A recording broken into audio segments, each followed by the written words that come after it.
अब हम लोग बात करेंगे बायोलॉजिकल नाइट्रोजन फिक्सेशन के बारे में। तो बायोलॉजिकल नाइट्रोजन फिक्सेशन क्या है और कैसे होता है, इसके बारे में हमें डिस्कस करना है।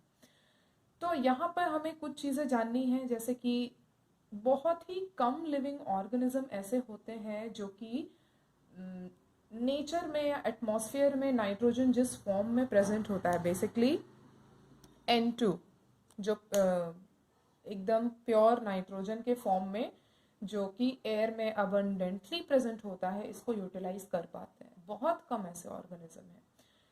कुछ ही प्रोकैरियोटिक स्पीशीज ऐसे होते हैं जो कि केपेबल होते हैं नाइट्रोजन को फिक्स करने में, यानी कि कुछ ही ऐसे प्रोकैरियोटिक ऑर्गेनिज्म होंगे जो कि नाइट्रोजन को फिक्स करने में मदद करेंगे। और इसलिए यहाँ पर हम क्या भी कह सकते हैं कि reduction of nitrogen to ammonia by living organism, जब लिविंग ऑर्गेनिजम्स की मदद से नाइट्रोजन को अमोनिया में क्या किया जा रहा है, कन्वर्ट किया जा रहा है, तभी हम इस प्रोसेस को क्या कहेंगे, बायोलॉजिकल नाइट्रोजन फिक्सेशन। यहाँ पर एक एंजाइम का यूटिलाइज किया जाएगा जिसका नाम है नाइट्रोजेनेज एंजाइम, used नाइट्रोजेनेज। और ये जो एंजाइम नाइट्रोजेनेज है, ये केपेबल होता है नाइट्रोजन को रिड्यूस करने में इनटू अमोनिया, और ये मोस्टली पाए जाते हैं प्रोकैरियोट्स में ही। और इस तरह के माइक्रोब्स जो कि नाइट्रोजन फिक्सेशन में मदद करते हैं, उनको नाइट्रोजन फिक्सर्स भी कहा जाता है। अब जब हम इन माइक्रोब्स की बात कर ही रहे हैं, यानी कि नाइट्रोजन फिक्सिंग माइक्रोब्स की जब हम बात कर रहे हैं, तो ये दो तरीके से हमें मिल सकते हैं। या तो ये फ्री लिविंग कंडीशन में होंगे, या तो किसी न किसी सिम्बायोटिक एसोसिएशन में ये हमें नजर आएंगे। तो जैसा कि मैंने कहा कि ये दो तरीके से हमें मिलेंगे, एक फ्री लिविंग कंडीशन में और एक सिम्बायोटिक एसोसिएशन में देखने को मिलेंगे। तो फ्री लिविंग कंडीशन में हम दो तरह के माइक्रोब्स देखेंगे, एक एरोबिक माइक्रोब्स में देखेंगे और एक एन एरोबिक माइक्रोब्स में देखेंगे। एरोबिक माइक्रोब्स में हमें मिलेगा एज एन एग्जांपल एजोटोबैक्टर, और एन एरोबिक में रोडोस्पाइरिलम। साइनोबैक्टीरिया में भी हम देखते हैं फ्री लिविंग कंडीशन में, एग्जांपल एनाबीना एंड नॉस्टॉक। अब हम लोग बात करते हैं सिम्बायोटिक बायोलॉजिकल नाइट्रोजन फिक्सेशन के बारे में। सेवरल टाइप्स के symbiotic biological nitrogen fixing associations देखने को मिलेंगे नेचर में। जो मोस्ट कॉमन है, इसमें हम देखते हैं लेग्यूम और बैक्टीरिया के रिलेशनशिप को हम देखते हैं।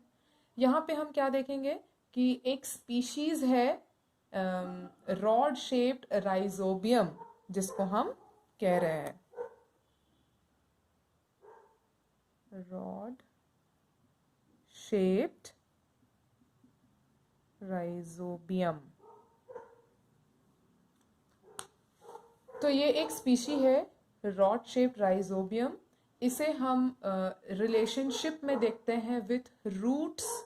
ये किन तरह के लेग्यूम्स के साथ के रूट्स में स्पेसिफिकली ये एसोसिएशन में हमें दिखाई देगा। For example alpha alpha, lentils, garden pea, sweet pea, beans.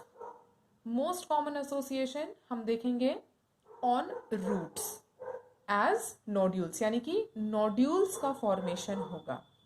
और ये नोड्यूल्स क्या है, ये स्मॉल आउटग्रोथ होते हैं जो कि फॉर्म होता है ये नोड्यूल के रूप में, और ये बेसिकली कहाँ बनता है, रूट्स में ही बनता है। एक माइक्रोब है फ्रैंकिया, आप अपने बुक में देखेंगे, इसका एग्जाम्पल बहुत अच्छे से बुक में दिया हुआ है। ये भी एक माइक्रोब है जो कि नाइट्रोजन फिक्सिंग नोड्यूल्स प्रोड्यूस करता है।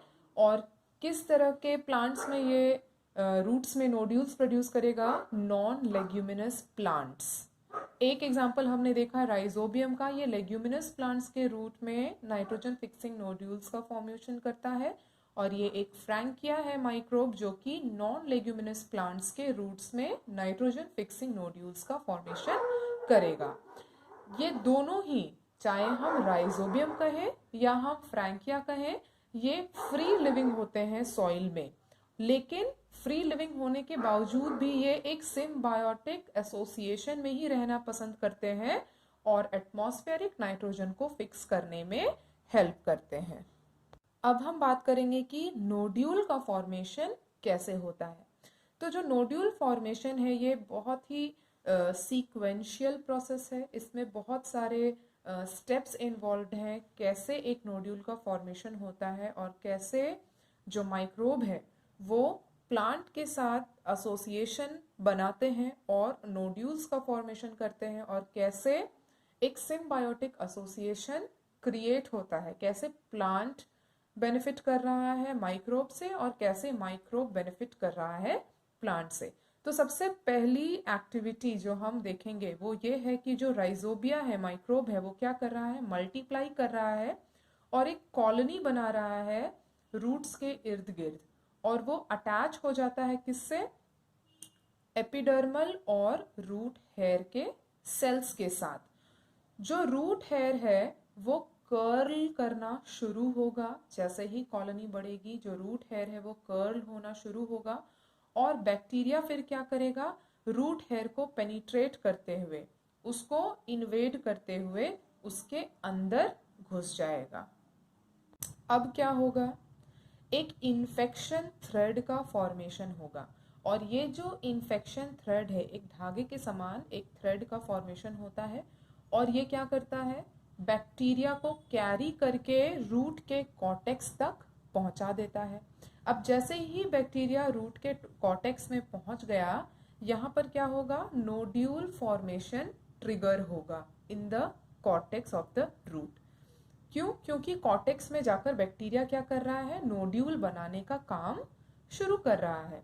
बैक्टीरिया रिलीज हो जाते हैं थ्रेड से, और जो सेल्स में जो बैक्टीरिया पहुंच गए हैं वो क्या होंगे, डिफ्रेंशिएट होंगे और नाइट्रोजन फिक्सिंग सेल्स को बनाने में मदद करेंगे। अब जैसे ही ये नाइट्रोजन फिक्सिंग सेल्स का फॉर्मेशन शुरू होगा, मल्टीप्लाई होगा सेल्स, तो एक नोड्यूल का फॉर्मेशन हो जाएगा। यानी कि अब हम क्या कहेंगे कि नोड्यूल का फॉर्मेशन हो गया है। अब जैसे ही नोड्यूल का फॉर्मेशन हो जाता है, यहाँ पे एक कनेक्शन बनता है, वैस्कुलर कनेक्शन जो हम कहेंगे। अब ये वैस्कुलर कनेक्शन किसके किसके बीच होगा, बैक्टीरिया या हम कह रहे माइक्रोब और प्लांट के बीच में। और ये वैस्कुलर कनेक्शन किसको हेल्प करेगा, दोनों को हेल्प करेगा। माइक्रोब को क्या मिल रहा है, न्यूट्रिएंट मिल रहा है फ्रॉम प्लांट, और प्लांट को क्या मिल रहा है, माइक्रोब्स ने जो एटमॉस्फेरिक नाइट्रोजन को सॉइल में फिक्स किया है वो प्लांट को मिल रहा है। अब जब हम इस नोड्यूल के बारे में बात करते हैं तो इस नोड्यूल में दो नेसेसरी बायोकेमिकल कंपोनेंट हम कह लें ये पाए जाते हैं। क्या क्या, एक तो होगा एंजाइम नाइट्रोजनेज और दूसरा लेग हेमोग्लोबिन। अब ये लेग हेमोग्लोबिन क्या है, ये एक्चुअली नोड्यूल के सेंट्रल पोर्शन में प्रेजेंट होता है। ये पिंकिश कलर का होता है, और इसलिए क्योंकि presence of leguminous hemoglobin, because of the presence of leguminous hemoglobin, इसको हम लेग हेमोग्लोबिन का नाम देते हैं। इसका अपना फंक्शन है।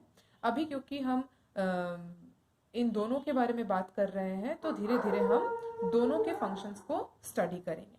सबसे पहला हम देख रहे हैं एंजाइम नाइट्रोजनेज। एंजाइम नाइट्रोजनेज क्या है, बेसिकली एक मोलिब्डेनम आयरन प्रोटीन है। ये एक मोलिब्डेनम आयरन प्रोटीन है और ये क्या कर रहा है, कैटलाइज कर रहा है रिएक्शन। कौन सा reaction, conversion of atmospheric nitrogen to ammonia.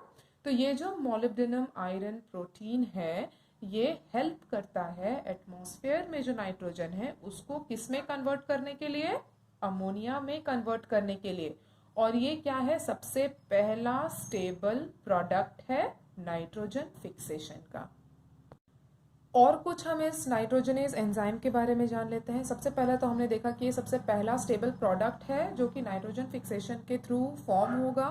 दूसरा हम क्या देखते हैं कि ये जो एंजाइम है ये हाईली सेंसिटिव होता है टू मॉलिक्यूलर ऑक्सीजन। इसको एक ऐसा एनवायरमेंट, एक ऐसा कंडीशन चाहिए जो कि एनएरोबिक हो, यानी कि हम क्या कहेंगे कि जो नोड्यूल होगा इसमें कुछ इस तरह के अडेप्टेशंस होंगे जो कि पक्का करेगा कि जो एंजाइम है वो किससे प्रोटेक्टेड हो जाए, ऑक्सीजन से प्रोटेक्टेड हो जाए। यानी कि हम क्या कह रहे हैं कि जो एंजाइम नाइट्रोजनेज है वो ऑक्सीजन के एब्सेंस में ही काम कर पाएगा। अब इस एंजाइम को प्रोटेक्ट करने के लिए नोड्यूल में क्या प्रेजेंट है, ऑक्सीजन स्कैवेंजर, यानी कि जो ऑक्सीजन को क्या करेगा, वहां से हटा देगा। और इस ऑक्सीजन को हटाने का काम कौन करेगा, लेग हेमोग्लोबिन। यहाँ पर सबसे इंटरेस्टिंग बात जो नोट करने की है वो ये है कि जो माइक्रोब्स है जब ये फ्री लिविंग कंडीशन में होते हैं तो ये एरोब्स होते हैं, यानी कि इनको ऑक्सीजन से कोई प्रॉब्लम नहीं होगा। लेकिन जब इनका एक्चुअल काम आता है नाइट्रोजन फिक्स करने का, तब ये क्या बन जाते हैं, एनएरोबिक, यानी कि ये ऑक्सीजन के एब्सेंस में ही क्या करेंगे, काम करेंगे।